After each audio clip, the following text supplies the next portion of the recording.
పెళ్ళైనా పండగైనా వేడుక ఏదైనా పట్టుచీరల ప్రత్యేక వేదిక వారాహి సిల్క్స్. అమెరికా అధ్యక్షుడు డొనాల్డ్ ట్రంప్ ఇరాన్ని చాలా లైట్ తీసుకున్నాడా? ఇరాన్ని యుద్ధంలో చాలా సింపుల్గా ఓడించేయచ్చు అని అనుకున్నాడా?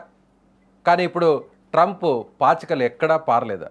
ఏ మాత్రం కూడా ఇరాన్ లొంగకపోగా అమెరికాకు నిద్ర పట్టకుండా చేస్తుంది.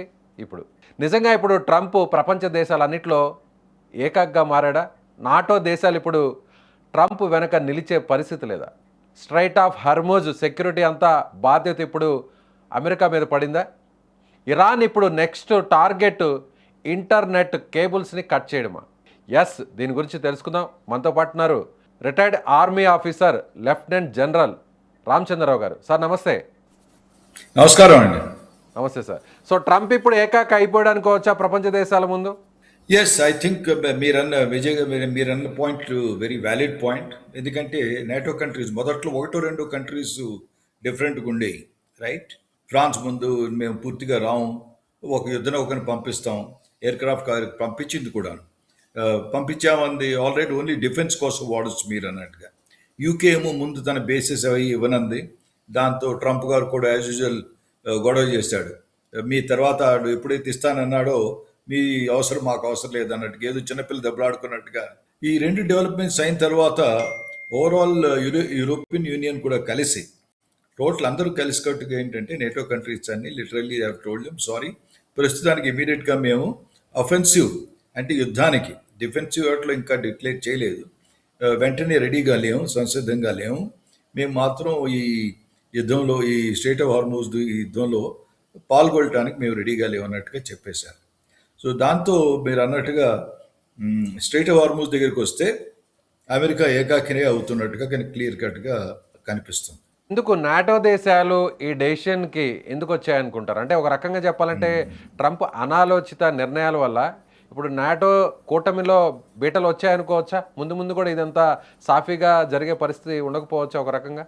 ఎందుకంటే బేసికలీ నేటో అంతా కలిసి యుక్రెయిన్కి ఒక విధంగా సాయం చేయలేము అనుకున్నప్పుడు నేను సాయం చేయను, మీరేం సాయం చేయట్లేదు. అఫ్ కోర్స్ నేను ఎప్పుడు ఏంటంటే ఒక పాయింట్లో మాత్రం ట్రంప్ అన్న దాంట్లో అది సముచితమే. ఏమన్నాడు, నేను ఒక్కడనే ఎక్స్పెండిచర్ చేస్తాను డిఫెన్స్ ఎక్స్పెండిచర్, మీరేం ఎక్స్పెండిచర్ చేయట్లేదు యుద్ధానికి, అదే కాకుండా మిగిలిన చాలా నాటో యాక్టివిటీస్కి అమెరికా ఎక్కువ బాధ్యత వహిస్తుంది అనేసి, రైట్? అని వీళ్ళ ఓవరాల్ ఎక్స్పెండిచర్ పెరిగింది, రైట్? సో ఆ విధంగా కరెక్టే. కానీ నాటోని కించపరచడం కానీ, అతను మాట్లాడే మనిషి మాట దూకుడు, రైట్?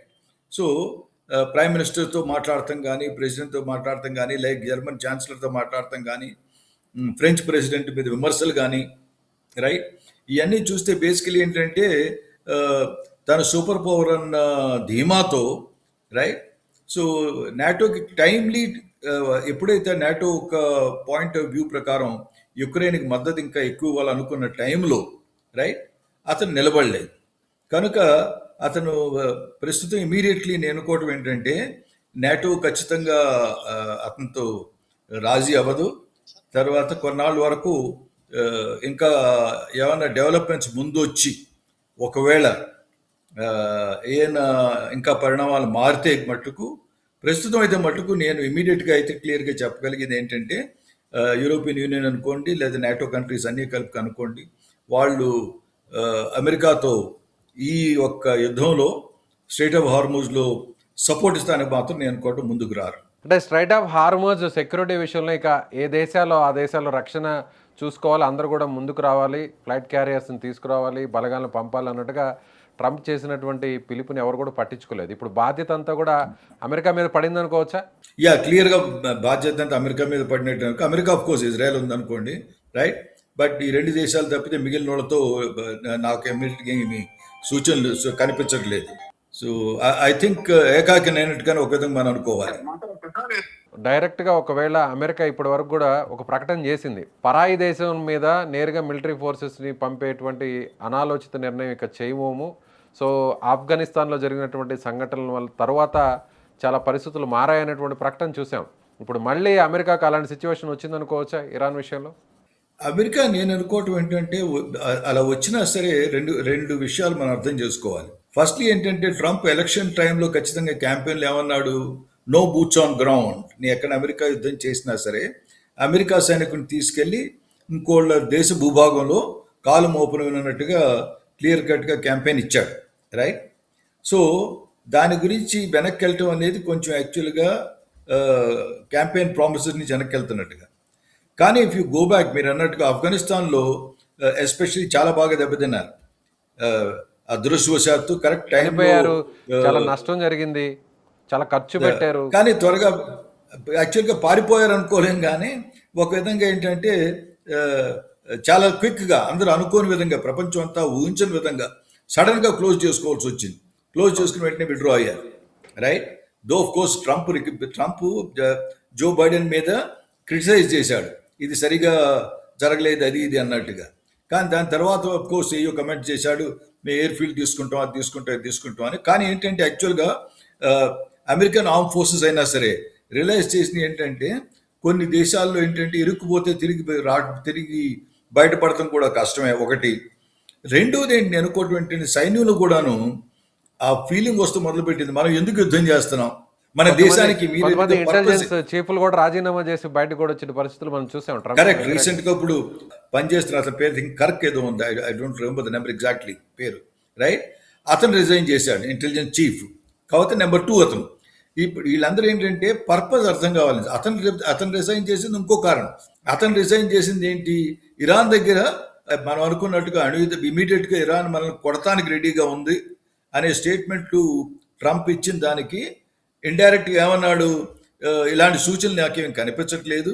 ఫస్ట్ ఇరాన్ దగ్గర అంత మన మీద చేరగల మిసైల్స్ లేవు. మూడోది ఏంటి, వాళ్ళు ఇమీడియట్గా అణుబాంబులు తయారు చేస్తున్నట్టుగా సూచనలు ఏం కనిపించట్లేదు అన్నట్టుగా కాంట్రడిక్ట్ చేసి రిజైన్ చేశాడు.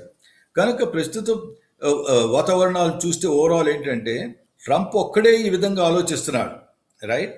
కానీ ఓవరాల్ ఏంటి, తనకి తెలిసింది ఏంటి, ఒకసారి బూట్స్ ఆన్ గ్రౌండ్. ఎందుకంటే ఇప్పుడు యాక్చువల్గా మనం స్ట్రైట్ ఆఫ్ హార్మూజ్లో ఒకవేళ అమెరికన్ సైన్యాన్ని దించాలనుకోండి, ఇక్కడ లెట్స్ సే కర్గ్ ఐలాండ్లో దించాలి. కర్గ్ ఐలాండ్లో దించాలంటే ఇంతకుముందు సెకండ్ వరల్డ్ వార్ అయినట్టుగా అది ఒక నార్మండీ ల్యాండింగ్ లాగా, రైట్? అక్కడ షోర్ ఎలా ఉందో తెలీదు, ఎలా దిగాలో తెలీదు. అఫ్ కోర్స్ కొంత ఎక్కి చేసుండొచ్చు ఇప్పటికి కర్గ్ ఐలాండ్. పరిస్థితులు ఉంటాయా?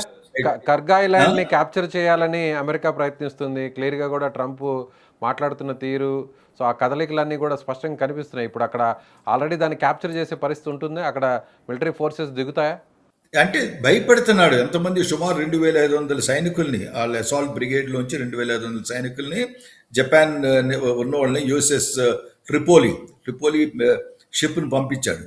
కానీ ఇప్పుడు ప్రాబ్లం ఏంటంటే, మనం టెరైన్ చూసుకుంటే, చుట్టుపక్కల వాతావరణం చూసుకుంటే స్ట్రైట్ ఆఫ్ హార్మూజ్ ఒక చోట ఉంది, దానికి ఒక సైడ్ అంతా కంప్లీట్ బోర్డర్ ఎవరిది, ఇరాన్ది. అటుపక్కన బోర్డర్ ఆఫ్ కోర్స్ మీరు ఉన్నారు, కొంత సౌదీ అరేబియా ఉంది, ఖతార్ ఉంది, ఒమాన్ ఉంది, యెమెన్ ఉంది, ఇలాంటి దేశాలు ఉన్నాయి, రైట్? అది చాలా నేరోయెస్ట్ ప్లేస్లో అయితే 33 మైల్స్ అంతా ఉంది, మిగిలిన చోట్ల ఒక 50-60 మైల్స్ ఉంది. అంత నేరో ఉన్న దాంట్లో షిప్ని తీసుకెళ్లి ల్యాండ్ చేస్తున్న ఆపరేషన్ చాలా కష్టమైన ఆపరేషన్. ఎందుకంటే మనుషులు ల్యాండ్ చేస్తున్నప్పుడు జనరల్ ఎప్పుడైనా సరే, లైక్ సెకండ్ వరల్డ్ వార్లో మనకు వెళ్ళినప్పుడు నార్మండీ ల్యాండింగ్, మనుషులు షిప్పుల నుంచి దిగి ల్యాండ్ మీద దిగుతున్నప్పుడు ఎనిమి నుంచి ఫైర్ ఉందే కంప్లీట్గా సర్ప్రైజ్ చేసేయాలి, లేదా సెకండ్ వరల్డ్ వార్లో జరిగిన పూర్తిగా సర్ప్రైజ్ ఇవ్వాలి. కానీ ఇక్కడ సర్ప్రైజ్ ఇస్తానికి ఛాన్సులు లేవు. ఎందుకంటే బేసికలీ కర్గ్ ఐలాండ్ అనుకున్నాడు, కర్గ్ ఐలాండ్ మీద ల్యాండ్ చేసేటప్పుడు ఇరాన్ సైడ్ నుంచి complete along the Iran border, ఏదైతే మన స్ట్రైట్ ఆఫ్ హార్మూజ్ బోర్డర్ ఉందో, అక్కడి నుంచి రకరకాల టైప్ మిసైల్స్ ఈజీగా ఫైర్ చేయగల ఆస్కారం ఎక్కువ ఉంది. కనుక నేను అనుకోవటం అది చాలా risky operation. Any sensible generals have to think twice, 2-3 సార్లు క్లియర్ కట్గా ఆలోచించాలి. లేదా అది ఖచ్చితంగా చేయాలనుకుంటే complete Iran interference from the other side, అటు పక్కన బ్యాంక్ నుంచి ఇరాన్ ఇంటర్ఫియరెన్స్ కంప్లీట్గా ఆపగలగాలి, ఒకటి. రెండోది, కర్గ్ ఐలాండ్ మీద యాక్చువల్ ఇరాన్ ఫోర్సెస్ ఎంత ఉన్నాయో మిలిటరీ ఇన్స్టలేషన్ చేశానంటున్నాడు, మిలిటరీ ఇన్స్టలేషన్ ధ్వంసం చేశానంటున్నాడు. కానీ ఇంకా ఎంత సైన్యం, ఎందుకంటే సైన్యం టు సైన్యం ల్యాండింగ్ టైంలో ఫిజికల్గా ఇరాన్ సోల్జర్స్ ఐఆర్జీసీ వాళ్ళు అక్కడ ఉన్నట్టయితే ఖచ్చితంగా అంత ఈజీగా ల్యాండ్ అవ్వదు. అందుకే లేకపోతే ఇప్పటికి ల్యాండ్ చేసేవాడు. అది మనం అనుకుంటాం కానీ it's not a very easy operation. One of the very చాలా చాలా కష్టమైన ఆపరేషన్. క్లియర్ కట్గా ల్యాండ్ చేస్తాడని నేను అనుకోను. భయపడదామని ఖచ్చితంగా ఉంది, అందుకే 2,500 మంది చూపిస్తున్నాడు. కానీ నేను అనుకోవటం అంత ఈజీగా కర్గాలిన్ మీద ల్యాండ్ చేసి దాన్ని ఆక్యుపై చేయగల సత్తా నేరో కూడా రైట్, నేరో సీ ఉంది కాబట్టి అక్కడ కష్టం.